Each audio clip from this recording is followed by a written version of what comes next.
ចាប់ផ្ដើមបងប្អូនសកម្មភាពផលិតឥដ្ឋបរិស្ថានកន្លែងខ្ញុំមានធ្វើពុំថ្មីពុំឥដ្ឋស៊ីម៉ងលក់គ្រប់ប្រភេទទាំងអស់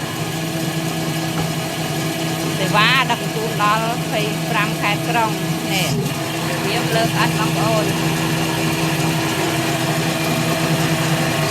ពុំឥដ្ឋនេះម៉ាស៊ីនពុំឥដ្ឋនេះ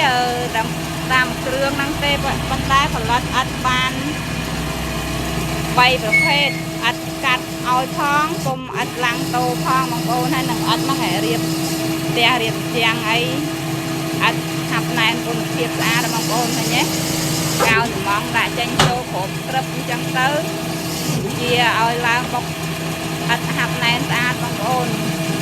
សិនពុំឥដ្ឋនេះហៅថាពុំឥដ្ឋបរិស្ថានតម្លើងដោយអូតូ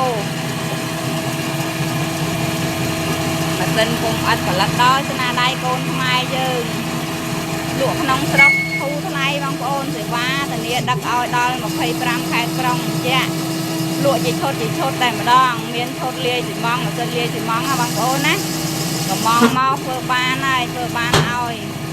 សេវាឲ្យបងប្អូនងាយស្រួលទិញកន្លែងខ្ញុំអត់ឲ្យពិបាកចិត្តទេរឿងសេវាដឹកចេញចូលហើយហ្នឹងហើយធានាគុណភាពធ្វើជួសជុលម៉ាស៊ីនឲ្យបងប្អូនអត់ឲ្យបាក់ចិត្តទេធានាធ្វើឲ្យខ្ញុំមើលអត់ស្អាតបងប្អូនណាហ្នឹងហើយត្រូវការពេញចិត្តកំងធ្វើម៉ាស៊ីនពុំឥដ្ឋ